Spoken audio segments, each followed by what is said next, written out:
Welcome back to yet another edition of the India Development Debate right here on ET Now. I'm Supriya Shrinate. Now, India Inc. seems is not serious when it comes to affirmative action. This serious observation has come from none other than the Prime Minister's office, which held a review meeting on the progress made by private sector companies in providing equal job opportunities to the scheduled caste and scheduled tribe and other backward communities. Now, interestingly, the revelation came at a time when Dalit and members from backward communities are demanding more reservation in jobs and promotions. The NSSO data shows that only around 25% of the SC/ST workforce has regular jobs as compared to 75% in the general category. So why is Indian industry reluctant to play ball when it comes to affirmative action? Is forced quota system in private jobs the answer? Is it not going to kill meritocracy? And what about the hit on competitiveness? More importantly, the Prime Minister's office move only aimed at winning SC/ST votes in 2019, and that's the big question that we're going to find answers to on this edition of the India Development Debate. Kiran Mazumdar-Shaw, CMD Biocon, joins us right here to represent Indian industry. We've got an expert, R. Jagannathan, editorial director, Swaraj Magazine. I've got Gopal Krishna Agarwal representing the BJP and Sanjay Jha from the Congress. So thank you very, very much, each one of you, for being with us. And Kiran Mazumdar-Shaw, because you represent Indian industry and you're the one who's going to create those jobs and you're the one who's been accused of not enough affirmative action, how do you first read this, the timing of this meeting at the PMO? Does this worry you? You know, the way I look at it is the following. First and foremost, no one, denies the fact that we need affirmative action for various, sections of our society. Okay. Having said that, I think what we have actually already done for them is that we have given them preferential access to education at all levels to prepare them for equal opportunities in the job market. Now, if that is not working, then I'm sorry, I think we have failed in our educational responsibility. Now to say that, look, you need to now extend this affirmative action to the private sector hiring process, I don't see where that comes from. Because as far as India Inc. is concerned, to the best of my knowledge, most of us in corporate India go about the recruitment process in a very agnostic way. I think we go about it in a way that basically assesses skills, competency and experience based, skills. I don't think any company, at least not to the best of my knowledge, go about the recruitment process based on what background you come from, what part of society you come from. I don't think that's the way the recruitment process goes. At least in our case, there is definitely no column that says, please, state your social status, whether you're scheduled caste, scheduled tribe, etc., etc. So I don't know where this is coming from. Now, India Inc. believes in meritocracy, India Inc. believes in competency. Okay? Now, if you're trying to tell us to devalue meritocracy and to sort of not use competency and meritocracy as the means of or metrics of recruitment, I don't know what we are trying to get into. Okay. All right, Ms. Shaw, just hold on for a minute and I'm going to go across the table and get more answers. We'll just request each one of you to be brief so that I can cover a lot of ground. I just have about 20 odd minutes on this show, so please keep your answers brief. Let me come to you, Mr. Agarwal. What is the Prime Minister's office trying to achieve here? Are they trying to seriously go ahead with this? Is this being done with an eye on election? UPA had 7 meetings at the high-level coordination committee on affirmative action during its tenure. You've had the first right now. In the last 4 years, you've been in office for over 4 years now. The first meeting was on the 22nd of September. Is political dividend the biggest brownie point that you're looking from this? Mr. Agarwal. No, I don't think this is the objective of this whole committee. It's a coordination committee and it doesn't say that we are working for a reservation in the private sector, though reservation is an important criteria for SC/ST growth and development, but that is for the government sector and the PSUs. For the private sector, it has to come as a voluntary basis, and the skilling is very important. The employability and skilling, that's more important in the private sector, because we are a free economy where private sector has its own say. Though there can be a affirmative action, but it cannot come through a legal process. So this is a coordination committee, and I think key focus of this meeting was very good, that what actions have been taken by the various business communities with regard to skilling, employability, how much training they have done, collection of data. These are in itself are important criteria through which the whole inclusive growth of SC/ST will take place.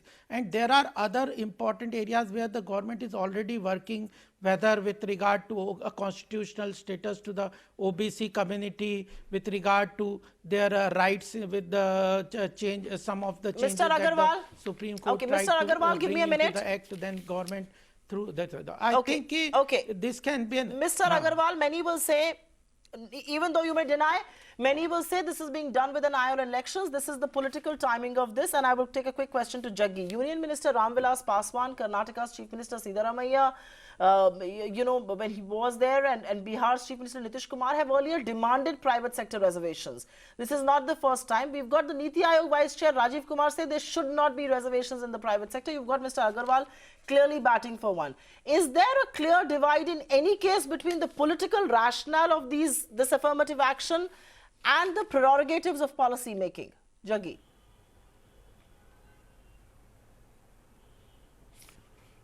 Look, I think elections are a time where all the bad old ideas of the past are dusted up and served again as fresh new things. And if you know, the worst laws of the UPA came, like the land bill, which was very inflexible.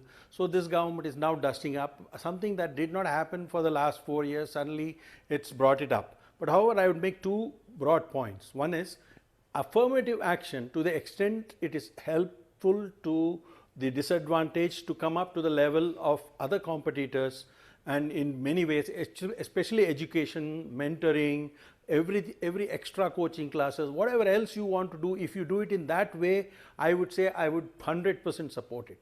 The minute affirmative actions start mentioning the Q word, and you're not to say, oh, now we need quotas here or there, then you have a problem. I think a better way to do it is probably what Mr. Modi has done for, say, certain jobs below a certain level. Instead of which requires very low skill, just use a lottery to decide who is going to get that job, since it requires low skills. The minute jobs require skills, if you start doing quotas, then you're going to affect the private sector in a fundamental way. So I hope affirmative action becomes and stays affirmative action. It does not degenerate into mindless quota mongering, which will do damage to the thing. And I hope that's the way it is. But then, as usual, these bad ideas come now. Okay, that the bad ideas come all close to elections. Sanjay Jha, we'll let you have a quick word before I go deep into the analysis of SC/ST quotas in the private sector. During Dr. Singh's tenure, 7 meetings were held, yet no decision was taken, no social audit was done to fathom the extent and impact of steps taken by Indian industry to foster betterment of the SC/ST community. Does that not speak volumes about the lack of political intent? And is Indian industry a soft target for every political party?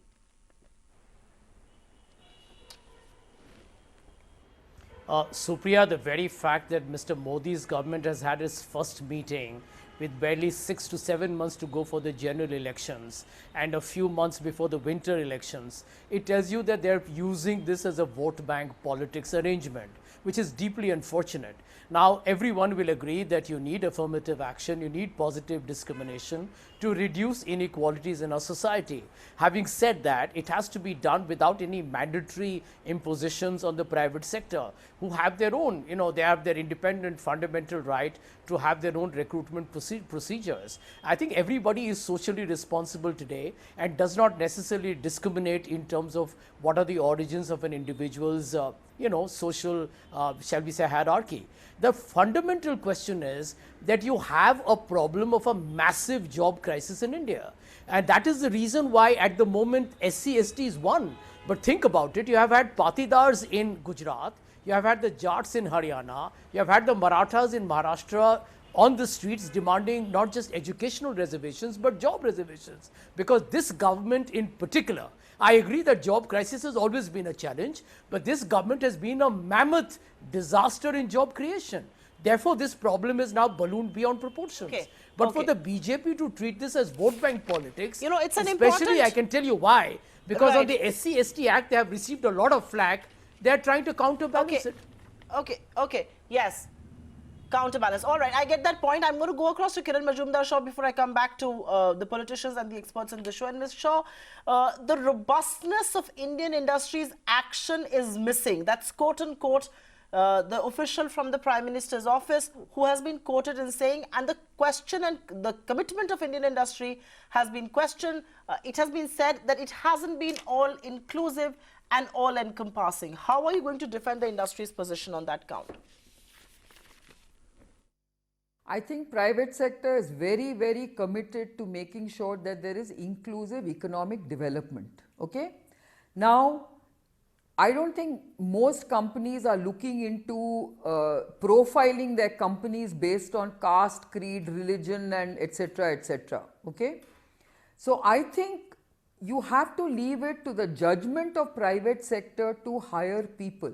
I'm sure if you did a kind of a dipstick kind of study into how many people actually are hired from the SC/ST into private sector, you'll probably find that anyone who is competent and who has the capabilities and the skills is being hired.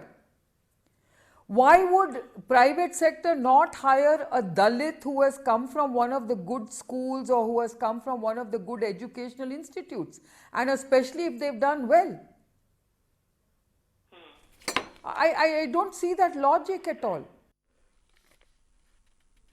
Okay. Jaggi, come in on that. Only 25% of SCs and 17% of STs have representation, have a regular job. 70% of the upper caste has regular jobs.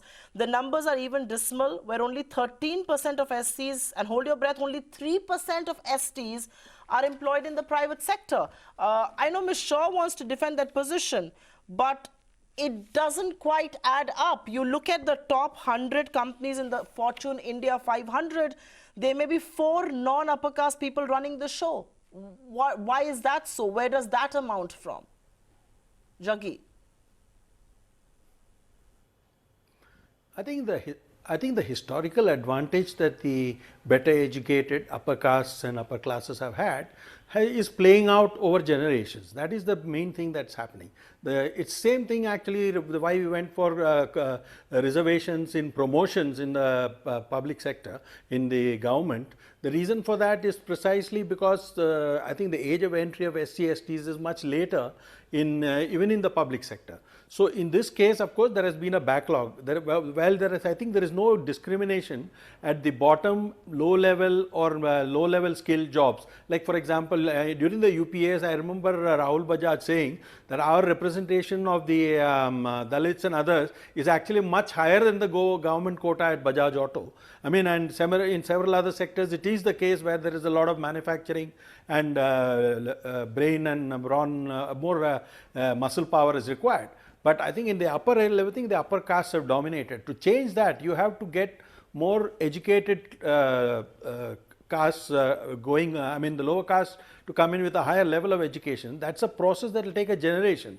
So you need to actually invest in mentoring them and making sure that they come up to. I remember Narayana Murthy had a small experiment where he took a bunch of Dalits and other things and gave them special this thing, and they actually got through on their own merit without quotas. I mean, that's the way to do it.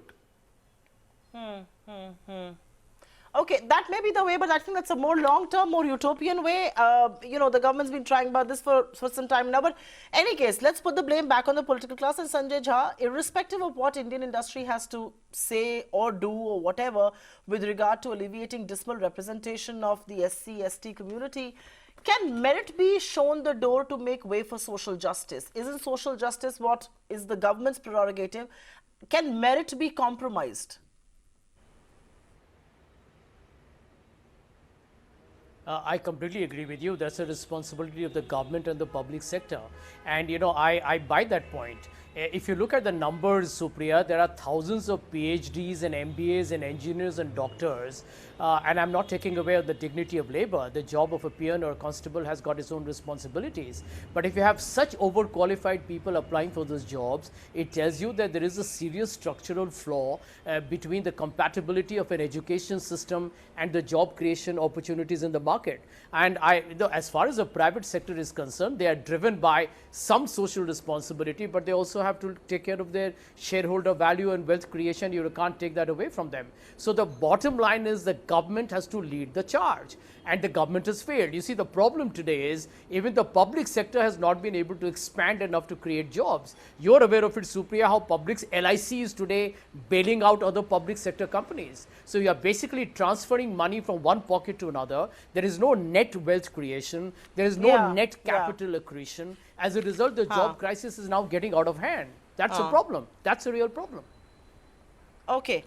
Okay. Just hold that thought, because I'm going to take this to the BJP. Can I say? And you know, while you've said yes to the Marathas, while you've said no, 1 second, while you've said yes to the others, Mr. Agarwal, the question really is, can you compromise with productivity of the private sector? That's precisely why they are the private sector.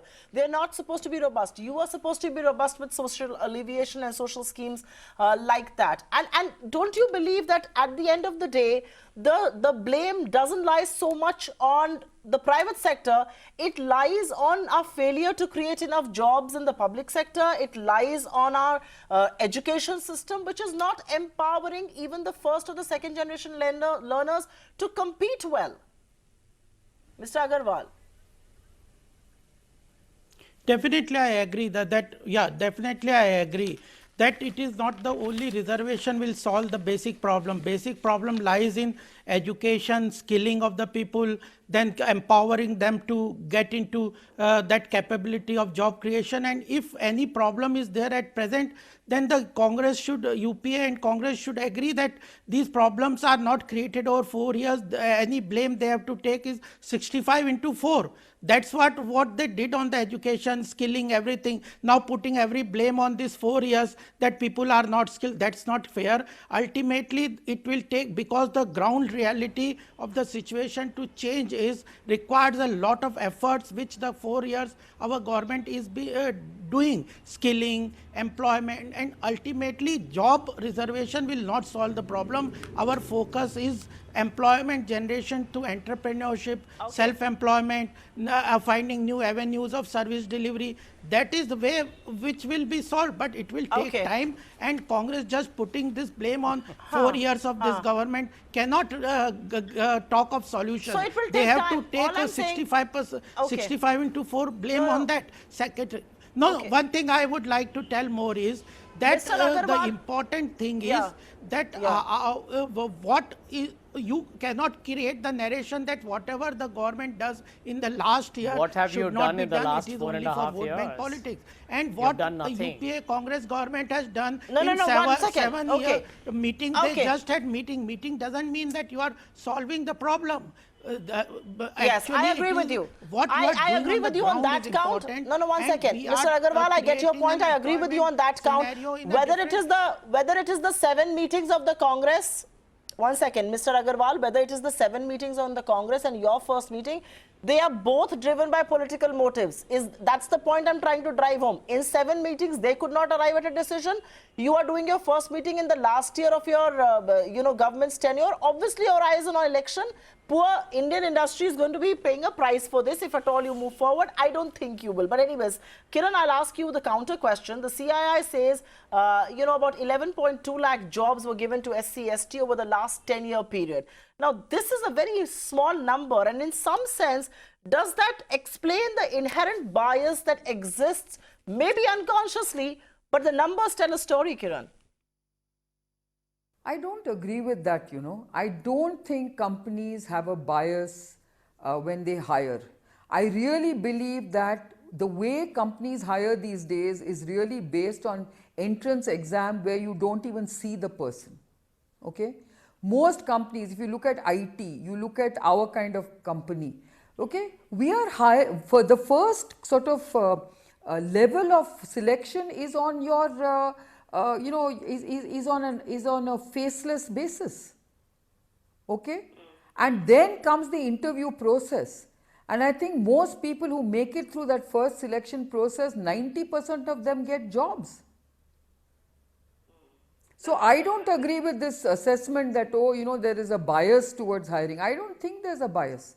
I think you must understand that if we believe that the SC/STs are not getting the kind of or the number of jobs or access to the job market like they are expected to have, then I think we need to go and see what's happening to them at the educational level.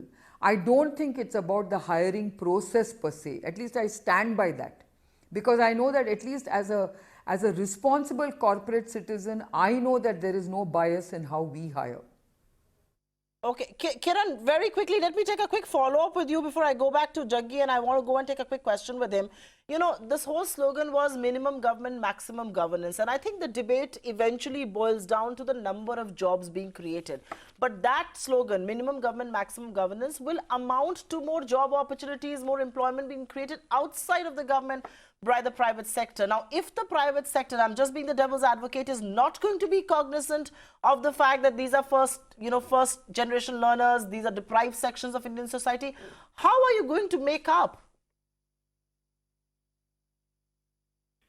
So I'll just give you one example, Supriya. Think about the tourism sector. Okay? Why are we under-investing in tourism, which is one of the biggest job creators of unskilled, semi-skilled and not so skilled people? Okay? I think there are a huge number of jobs that can be created just by investing in tourism. But we are under-investing in tourism. And then, some state governments are doing a good job, some state governments are doing a pathetic job. But I just think we need to look at some of these sectors that can hire these large numbers and really invest in those sectors.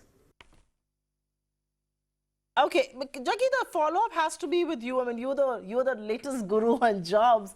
The job opportunities in the public sector or government has either stagnated or reduced during the past few decades, while private sector jobs are on the rise comparatively. Is this the rationale that the government or the opposition is trying to push to talk about reservations and affirmative action in the private sector? The answer to quota politics perhaps is being found in this rationale?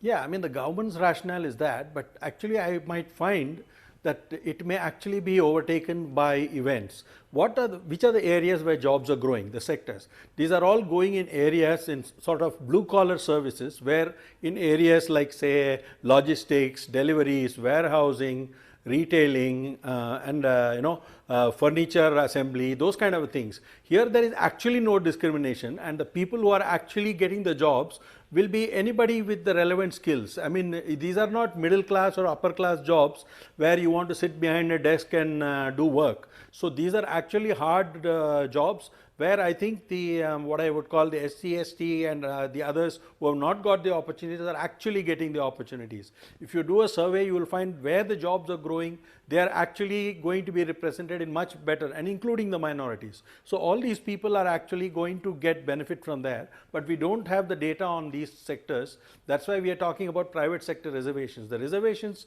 that will happen in the traditional blue-blooded companies will not work, because they are not really recruiting. It is these young startup companies that are recruiting, and they are the ones who are more likely to give the job opportunities even without the reservation. Okay, very quickly, and we'll let Mr. Gopal Agarwal answer this last volley of questions because he's representing the ruling benches here. Very briefly, Mr. Agarwal, is this an attempt to divert the attention away from the main issue, which is a job crisis that we are facing? Is this an attempt to talk about reservations so that people don't ask you where are the jobs? Because you know what, private sector should be creating the jobs, but are they being made the scapegoats? Should you not be looking at education? Should you not be looking at how we've conducted education for years now? No, I don't think that this meeting is with this purpose. Particularly, we agree with Mrs. Kiran Shaw that there is no negative bias towards employing SC/ST. The issue we have to all agree is basically skilling of those categories and education. And we are focusing more. Our efforts are focusing on these issues, and we are creating jobs through Mudra loan. The whole government process is formalizing the informal sector. You see, lot of jobs have moved from the informal sector to the formal sector, so that we have better quality jobs. The issue of the skilling with those small training centers for machine tools, etc. So the focus of the government is self-employment, entrepreneurship, and that alone can solve the problem of job creation better income in the agriculture sector. I don't know because how many lot of people are employed in this. People, I just think ultimately we have to acknowledge Mr. Agarwal, I'm not entirely convinced with your answer, because I don't think we are seeing too many Dalit or SC/ST entrepreneurs or businessmen in the making, and farm incomes have not doubled. But I think the blame doesn't squarely lie with you. The blame also lies with your predecessors. It as much lies with the Congress party. 7 meetings, not a decision. You making your first in the last 4 years. Why be surprised? But for now, I think ET now bats extremely hard for meritocracy as far as private sector jobs, private industry is concerned. Let them do a good job on their own. Let's not make them agents of social change. That is the government's responsibility. Begin doing that with skill training. Begin doing that with higher engagement in education and empowerment. Thank you very much for being with us in this edition of the India Development Debate. Thanks very much, Kiran Majumdar Shaw, R. Jagannathan, Sanjay Jha, and Mr. Gopal Agarwal for being with us.